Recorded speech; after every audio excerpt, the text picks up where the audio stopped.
So in this video, I kind of want to wax poetic for a moment about Saturn and Neptune.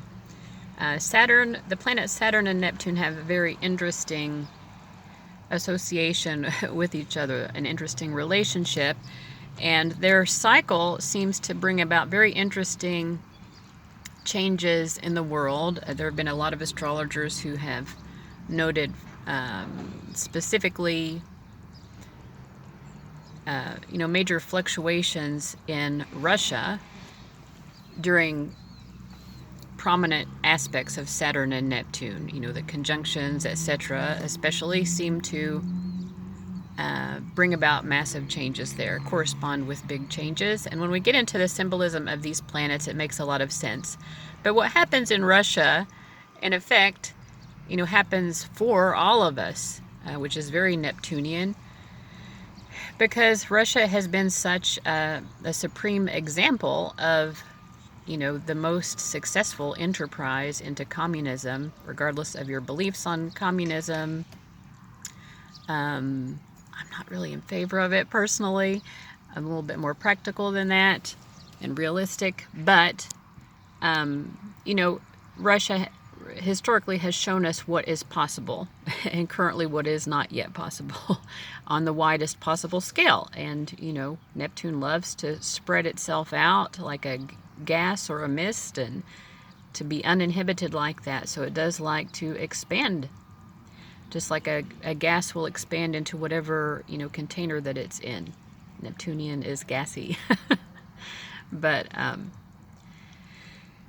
anyway, the Saturn-Neptune cycle is going to reach a fever pitch in 2026. Even starting next year, 2025, we're going to see a close conjunction, not an exact conjunction, but a close conjunction of Saturn and Neptune as they both near the end of the sign of Pisces.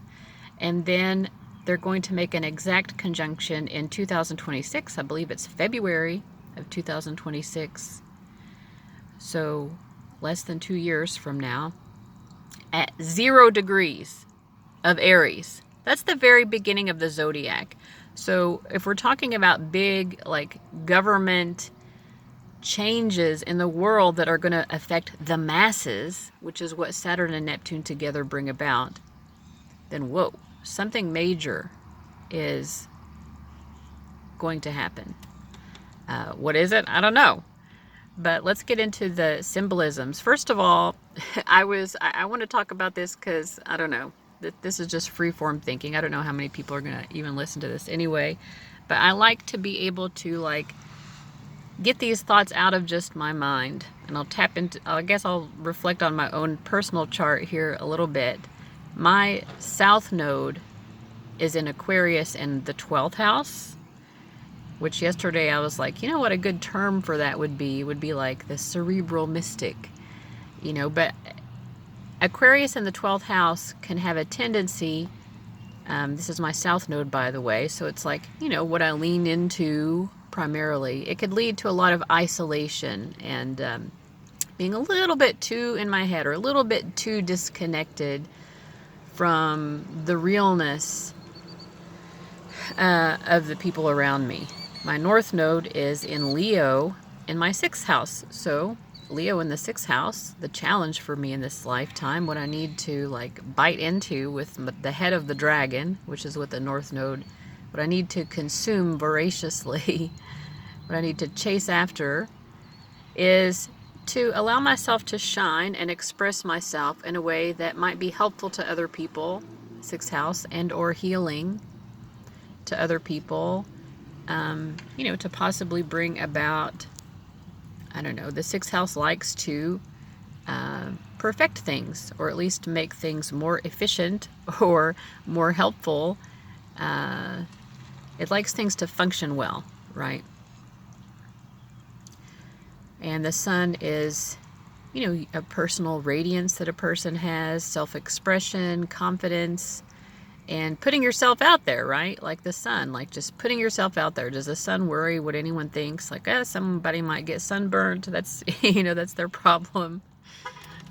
Somebody might want to hide from me. I don't know. You know, we don't look directly at the sun usually, shouldn't be looking directly at the sun, but we feel the effects of the sun. And so, you know, putting myself out there is a way to practice my North Node. And also so I don't just get lost in the haze of the 12th house with my South Node in Aquarius. You know, like I formed a great friendship with Being the Chatbot last year, or whenever she first came out to the public. And I think that's like an example of like leaning a little bit too much into the South Node here, like isolating, like connecting to artificial intelligence and understanding, you know, with the 12th house, like this sort of ephemeral nature of reality. And I'm still wearing my seatbelt even though I'm parked, because it feels very Saturnian somehow. Also a little bit Neptunian because it's a little wackadoodle-doo. But anyway, I just want to share my thoughts. So I'm practicing my North Node. Bear with me. You can share with me in the comments. Where are your North and South Node? How do you feel yourself grasping onto those energies? I'm curious to know. But so this is something that I've thought about a lot, and in fact I think I made another video where I talked about Saturn and Neptune a little bit, but I was inspired to talk about it again today because of Fred Durst, of all people. Fred Durst of Limp Bizkit. I did it all for the nookie, so you can take that cookie and shove it up here, and shove it up here. That guy from the 90s. I was a teenager in the 90s. I graduated high school in 1999. So I was in my teenage years, I think, during basically the height of Limp Bizkit fame. But man, they're still doing really well. I came across this Lollapalooza concert footage, like talk about masses, you know, of people like just coming and being so excited to see them perform. And I wasn't really thinking of Saturn, Neptune at first when I was watching the concert footage. I was mostly intrigued by Fred Durst himself. He has like a white beard now. Like he's embracing looking older, which is Saturn, right? Saturn's not trying to pretend. You know, Saturn appreciates its aging process. And he seems to be appreciating his. And he had on this like multicolored tracksuit, which was very 90s as well.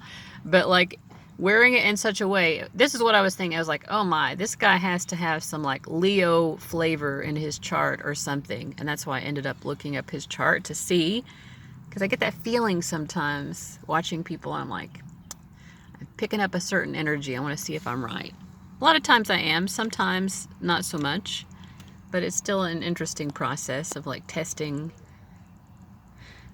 what it is I think I am seeing in someone. But the way he was wearing this tracksuit, it's like, it didn't even read nostalgic. It was like, this man is about to start a trend, or like he is his own trend. You know, it's like very Leonine, like, I don't care what you're doing, but this is what I'm doing, and I'm loving it, you know, and I'm loving myself. I appreciate myself.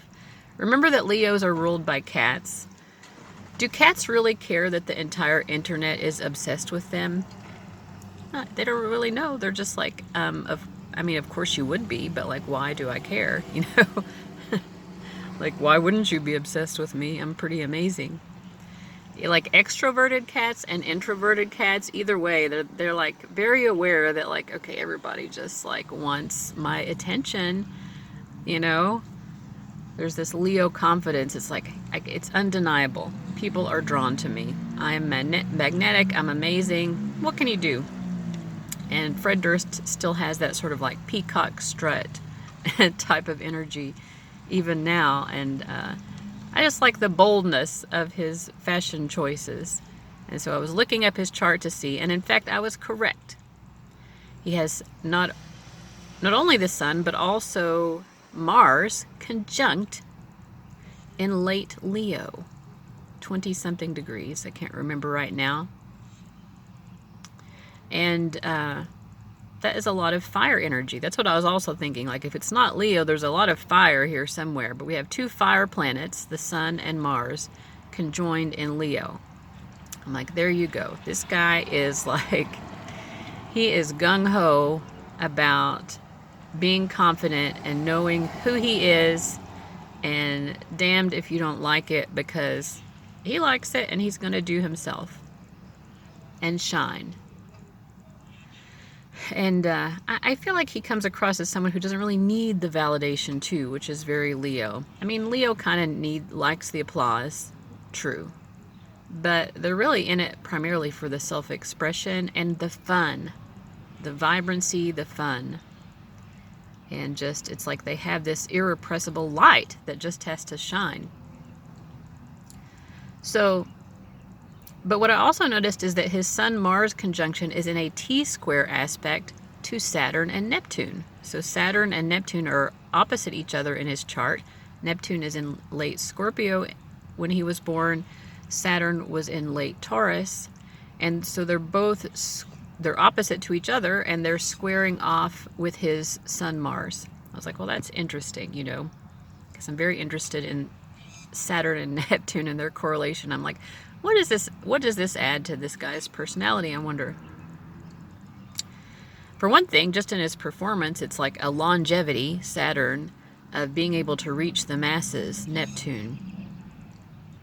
But I was looking him up to find out more about him.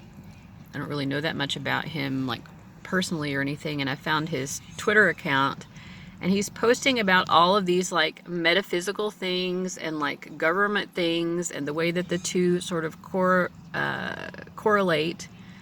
I might, hopefully if I remember, I'll provide a link to one of the things that he posted, which was about, it was this military guy admitting at some sort of, I don't know, White House function, like, talking about the extreme, like, Star Trek level technology that the government is basically already capable of doing, and definitely will be capable of doing. And there's a government awareness of, if you don't have these types of technology for, like, teleportation, for example, all this stuff, or like just, you know, energy being able to materialize out of nowhere, you know, like things like this probably already does exist, like being able to just access the internet, like anywhere at all times, probably already exists. But why does the government hold it back? The government is Saturn, and Saturn restricts things. Saturn creates boundaries and limitations. So he posts stuff about the UFOs as well, and I guess that's something that he's talked about in some of my research that I did briefly on him today. And again, you know, this is something we know that the government has much more awareness of these things. And of course, recently, they've sort of kind of come out. They've revealed a little bit more. Broke down a little bit more of their own walls to let us know what they know. But probably just the surface still, you know. But, yeah, it's like the government, Saturn is this very paternal energy. It's like, I think I know what's best for you. I think I know what you can handle and what you can't handle. Neptune is the great beyond, the cosmic experience, you know, like, wow, what we can barely fathom, what doesn't seem real, but in fact is actually real. You know, what Neptune represents is that. And, so anyway, he posts these kinds of things, and I'm like, wow, you know, it's interesting that using his platform, he is also using that Sun-Mars energy. He's like, this is what I'm about. I'm interested in these topics, and I'm going to share the information that I'm coming across. I don't think that it's like necessarily in the interest of trying to make everyone else conform to his own awareness, but he's just like, you know, this is pretty interesting. It's pretty amazing. I'm going to share it. So, and that's what most of his posts are, in addition to little clips of his own concert performances, which he's proud of. Very Leo. But yeah, so why does Saturn and Neptune seem to correspond so much with communism? I believe it is because when we look at what Neptune represents, Neptune tells us that all are one. It's like this, We are all from the same origin. We all coalesce. Everything is all together, you know. There are no distinctions. There are no boundaries. We're all the same. And of course, we're all the same in this. You know, Neptune is also the higher octave of Venus, meaning that it understands love, you know, not in this person-to-person way, but more in a like, oh, like love is all there is. You know, it's very idealistic and utopian. Neptune is extremely idealistic and utopian. It understands that love is like the great crescendo that can bring us all together. We can all be brought together with loving union and loving togetherness. And the thing is, when we're living down here in the concrete jungle, the concrete reality, this Saturnian reality of Earth, where there are systems and processes and bureaucracy and just limitations, right? Like so many things that limit us from that great beyond that Neptune represents. So what Neptune represents, is it not real? No, it is real, but it's a version of reality that we don't exactly have easy access to. So with Saturn and Saturn is trying to use its own abilities, which is like to create structure, to put things in a firmament. Is firmament a verb? It should be, to firmament things. To create something into a useful and tangible foundation, to make it real. You know, Saturn can do that with time. Time is not exactly real, is it? You know, it sort of is. Like, you can measure time in a way, but in order to measure time, you have to build the whole category and the structure of measuring it to begin with. It's not like an inherent aspect of time. And the way that we experience time usually is actually much more Neptunian, isn't it? Like, sometimes time just goes whew, and sometimes it's like, ooh. But it's like 10 minutes of time can be experienced in different ways. 10 minutes of time can sometimes feel like 2 hours. 10 minutes of time can seem like it goes by in like a second. And that's the nature of Neptune, that reality is sort of ephemeral and not fixed. But with communism, governments, bureaucracy, systems, people at the top of hierarchies who have the ability to create, you know, vast structures and to contain things, utilizing government control, will try to do that with this Neptunian principle that we mentioned of love and unity, and we are all one, and we are all the same, you know.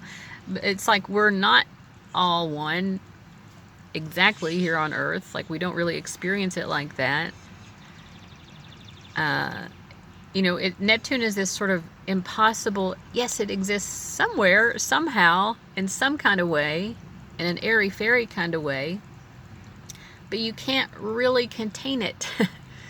And communism attempts to do that. Communism says, well, if I build the right structure and the right system, the right kind of economic structure, etc., a bureaucracy with the right, you know, checks and balances, then I can contain this utopian ideal of unity and oneness and, you know, extreme equality, that we are all the same and all of our needs are met and we're all happy living in this wonderful, beautiful utopia where nobody ever feels any pain. You know, like Saturn, the same planet that it's like, gosh darn it, life is tough, and I guess we're just gonna have to accept that life is tough, and sometimes we have lack, and sometimes we have scarcity, that same planet thinks that it can create a structure to hold and allow to flourish these Neptunian realities of supreme oneness and love that goes beyond all. It's like, you know, Saturn's so pragmatic and realistic has lost its goddamn mind when it makes contact with Neptune.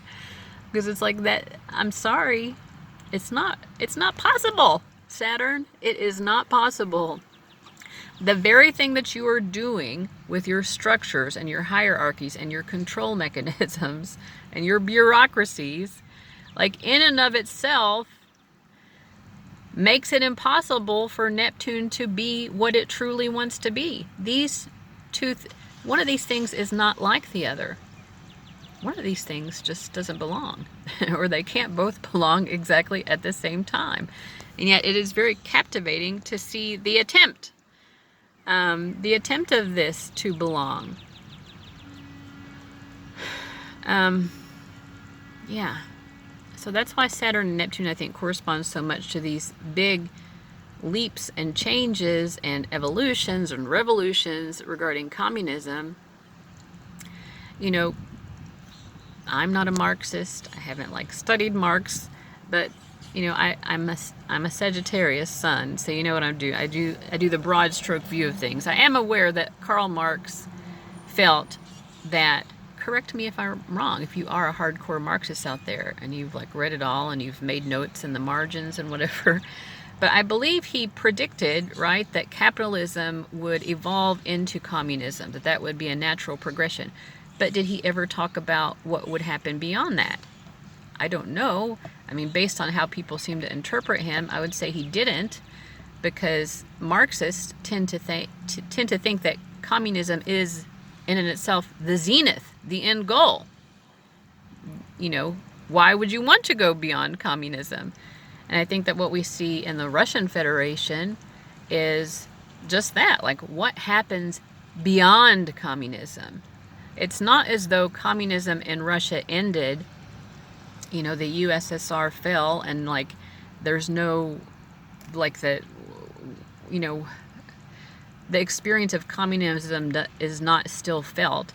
Clearly it's felt. It makes its presence known in the people, in their attitudes, in the government, in the government's attitudes, because this is a government that, yeah, it's not communist anymore, but it has to contend with the fact that these people have experienced communism.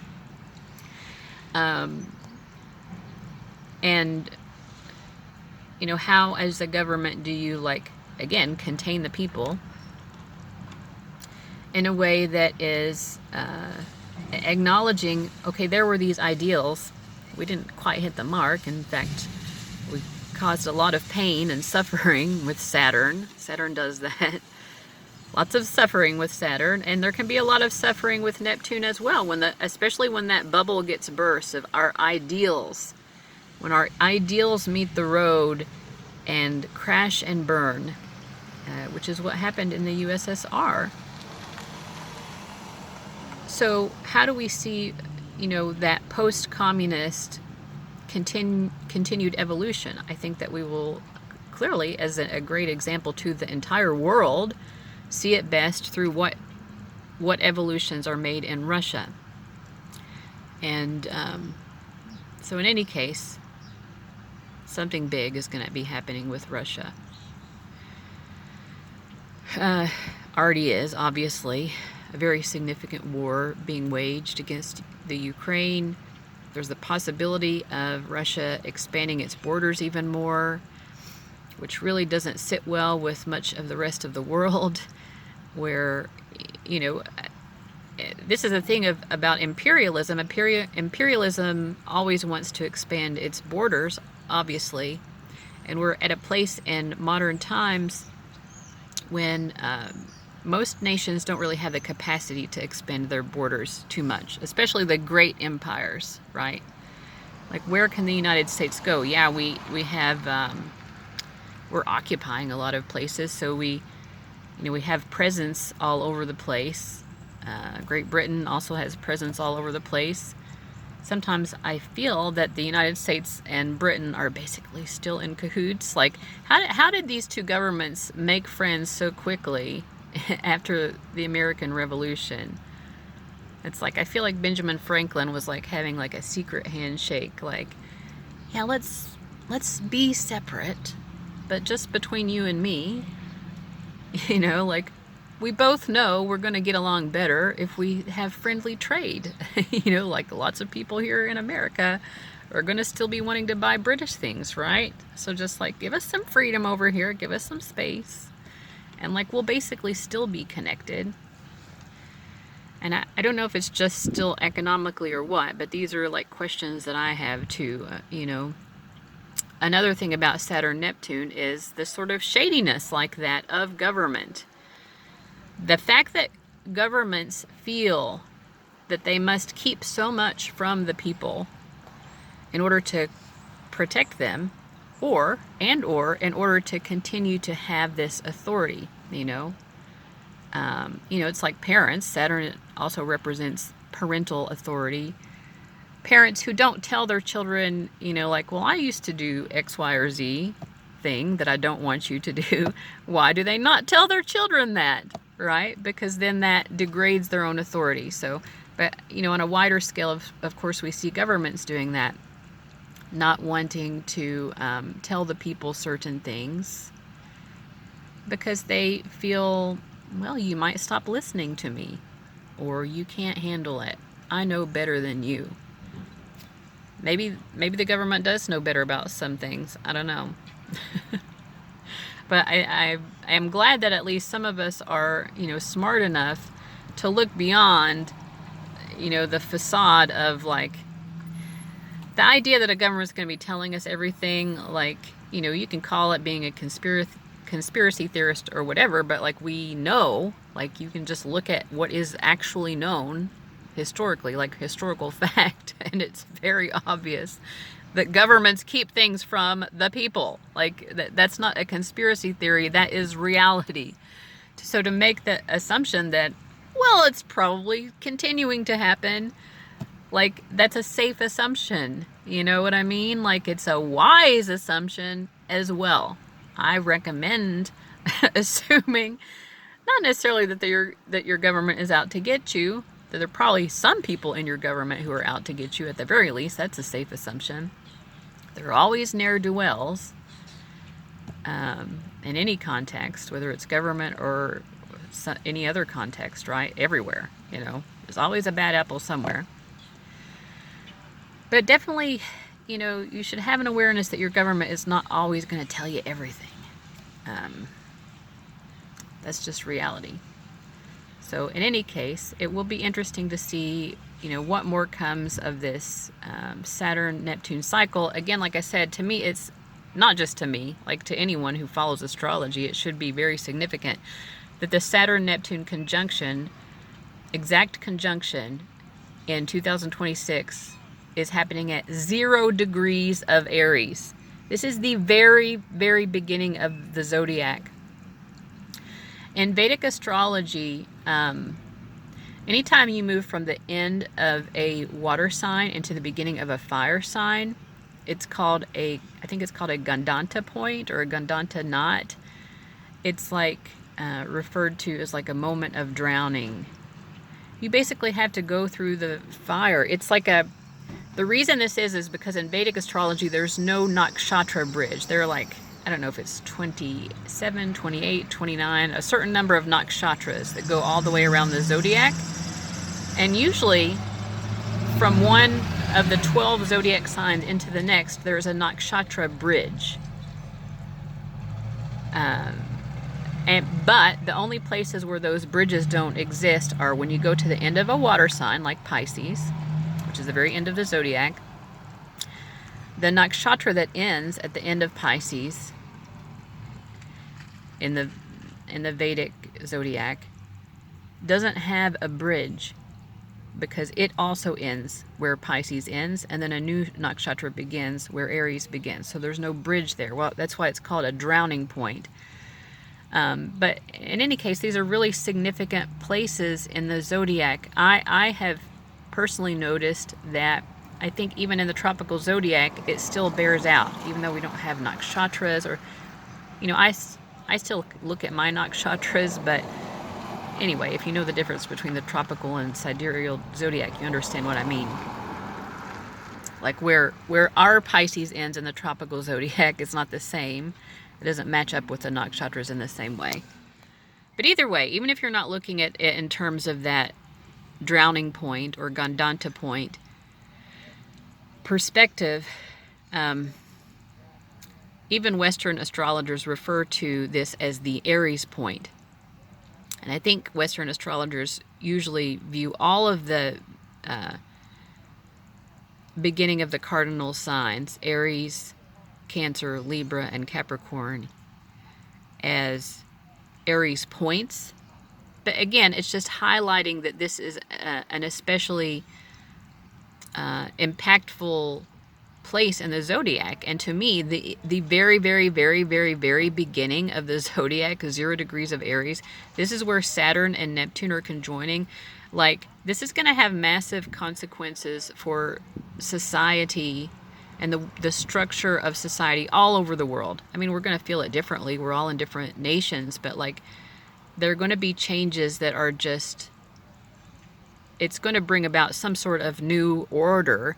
We might say a new world order. I don't know, but it's like, wow, the structure of society on Earth, how the masses, Neptune, are contained within governmental systems, Saturn, is going to have some sort of major reset. And that is fascinating and maybe a little bit scary to live through, but we're here to live through it for a reason. Like, our souls chose to be here, I believe. Sometimes in my ego consciousness, I really wish that I weren't here on Earth at all.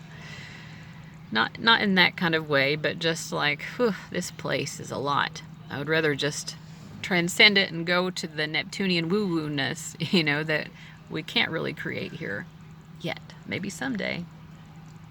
But anyway, thanks for letting me share that, and I'll see you later. Bye-bye.